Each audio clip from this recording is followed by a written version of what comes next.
Boa noite, querido irmão. Começando bem a semana, estamos juntos aqui para estudar Deuteronômio capítulo 15. Vamos juntos, lembrando que o nosso propósito são esses 3 passos: ler um capítulo da Bíblia por dia, orar todos os dias e também tentar mudar. No capítulo 15, nós vamos ver aqui sobre o ano da remissão. Vamos lembrar que remissão é um termo muito ligado a Cristo. Quando Cristo não nos atribui pecado algum, isso é a remissão. E aqui, meus queridos irmãos, no Antigo Testamento, no capítulo 15, vai falar sobre o ano da remissão, que nada mais era que um ano fixo chamado de ano sabático, onde todas as dívidas elas eram perdoadas pelos credores. Diferentemente do Brasil, quando a gente faz uma dívida, a partir da data que eu assumi aquele compromisso de pagar, eu já tenho uma dívida, e essa dívida ela demora 5 anos para prescrever. Aqui nesse caso eram 7 anos, só que esses 7 anos não era contado a partir da dívida, mas era contado fixamente, de modo que era chamado de ano sabático. No ano sabático, todas as dívidas deveriam ser perdoadas. Para quê? Versículo 4 diz, para que não houvesse pobre no meio de Israel. Todo mundo tivesse o recurso necessário ali para sobreviver. Inclusive o Senhor vem alertar e diz, olha, se o seu irmão precisar de você, você não pode ser duro de coração, você não pode fechar para ele o seu coração, mas você vai atender ele de acordo com a sua necessidade. Ou seja, a gente não tem obrigação nenhuma em atender ninguém no seu luxo, em algo que é desnecessário. Mas você tem a obrigação de estender a mão para o seu irmão, meu querido irmão, quando ele estiver necessitado. Versículo 10 diz, livremente lhe darás e não seja maligno no teu coração quando deres, pois por isso o Senhor vai te abençoar. O que acontece? Muita gente deixava de ajudar o irmão porque pensava assim, está chegando o ano da remissão.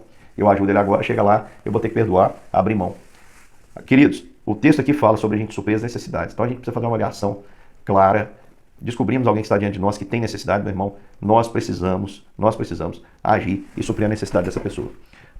Por quê? Porque, meus irmãos, esse é o nosso dever. Deus nos criou para as boas obras e nos preparou para que nós andássemos nela. Então você é alguém que precisa servir o Senhor nesse sentido.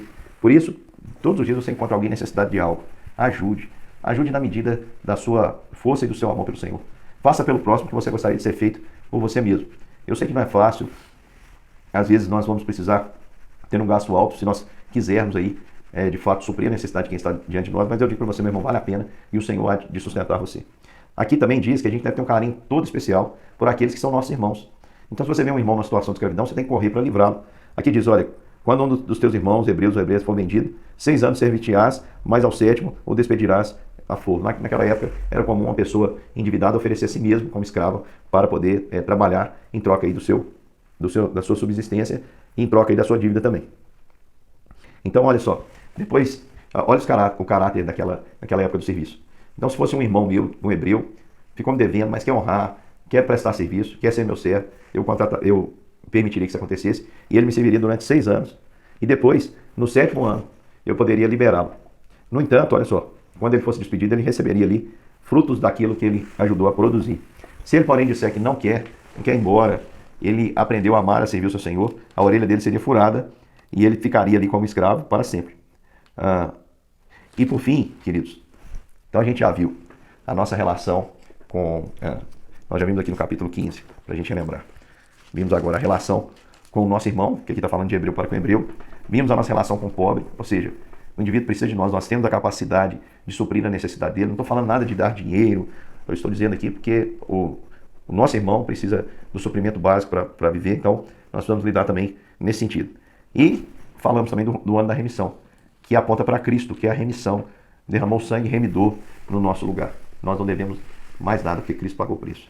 Então, porque Cristo pagou o preço, eu não preciso ter medo de acudir o meu irmão, porque se Cristo pagou o preço, eu não preciso de mais nada. Tetelestai. Eu preciso ter aí cuidado com o meu irmão, aquele que precisa de mim, eu posso atender nas suas necessidades, vou dar tudo para suprir a necessidade dele. Por exemplo, seu irmão chega e fala assim, eu preciso de 100 mil. Você não tem obrigação, não tem como às vezes você fazer isso. Não, às vezes não, né? Nunca tem como emprestar uma quantia dessa. No entanto, a gente pode pensar da seguinte maneira, eu posso estar andando na rua e vi uma criança trabalhando, vendendo a sua balinha ali. Você pode, meu querido irmão, exercer generosidade, ir lá comprar essas balas, perguntar a essa pessoa se ela gostaria de almoçar, comprar um lanche, entregar. Sabe, meu querido irmão, nós precisamos cuidar também dos pobres. E por fim, nós vimos sobre a lei acerca dos servos. Então, se o meu irmão está numa situação de escravidão, ele se ofereceu ali para me compensar de alguma forma, porque o texto está dizendo que eu não posso ser um explorador. O Senhor não poderia, no 6º ano, mandar aquele indivíduo de mãos vazias. Tampouco se aquele indivíduo dissesse assim, eu amo meu Senhor e quero ficar aqui servindo. A orelha dele seria furada e ele seria servo para sempre. E por fim, nós vemos aqui algo que reflete a generosidade, a nossa fidelidade ao Senhor, naquilo que nós entregamos a Ele. Então a lei da primícia ela era muito importante, meu querido irmão, porque ali, quando ela acontecia, era dia de festa, era dia de comer perante o Senhor. Diz o texto aí que todo primogênito nascido, teu gado, tuas ovelhas, não seriam tosquiados, vocês vão comer perante o Senhor a tua casa, e no lugar que o Senhor escolher, porém havendo nele algum defeito ou coxo, vocês não sacrificarão. Então, meu querido irmão, era um momento ali de culto. Esse sacrifício que era prestado ali, logo depois ele vinha para uma área de relacionamento onde comeriam e confraternizariam ali juntos, a família, os sacerdotes, todos participavam. Isso aponta, meu querido irmão, para mim de uma maneira clara o que é o céu. Então, primeiro Cristo morre por nós na cruz, e depois eu e você, meu querido irmão, por causa dessa cruz, nós podemos agora sentar à mesa e celebrarmos com o Senhor, por causa dessa cruz. O sacrifício vem primeiro, a mesa vem depois. Então a gente hoje pode desfrutar de todas essas bênçãos da parte do Senhor. E lembrando que essa é uma regra que todos deveriam obedecer. E é uma regra que eu acredito que até hoje vale a pena a gente observar, que é a primícia, as primícias. Tudo aquilo que nós vamos fazer, tudo aquilo que vem à nossa mão, tudo, não estou falando apenas de questão material, financeira, mas tudo que vem à sua mão, meu querido irmão, você tem que fazer com toda a sua força, você tem que fazer com toda a sua dedicação, você tem que fazer com toda a sua consagração ao Senhor, porque Ele é digno. Então, digno é o Cordeiro de receber de nós essas primícias, os primeiros frutos do nosso trabalho, dos nossos ganhos, das nossas horas do dia, da nossa energia. O Senhor é digno da melhor parte que podemos oferecer para Ele. O Cordeiro é digno.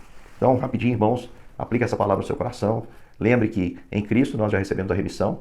Então, aqui na terra também o Senhor proclama a remissão. Se o seu próximo te deve, não fique esperando 7 anos, não.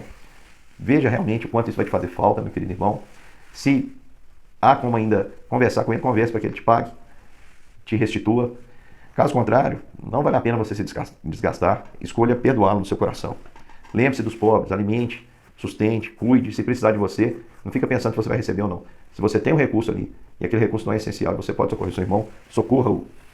Lembre-se que também ninguém pode ser injusto com aquele que trabalha conosco. Aqui fala sobre a lei dos servos, que ele não poderia ser despedido de mão vazia, mas ele iria, se quisesse assim, adorar o Senhor, ferir a ponta da orelha, ferir a orelha e ser escravo ali para sempre. E por fim, meu irmão, honre o Senhor com as primícias, de toda a sua renda, de toda a sua força. Honre o Senhor e Ele também vai te honrar. Meu querido irmão, um grande beijo, até mais. Amanhã nós estamos juntos aí para Deuteronômio capítulo 16.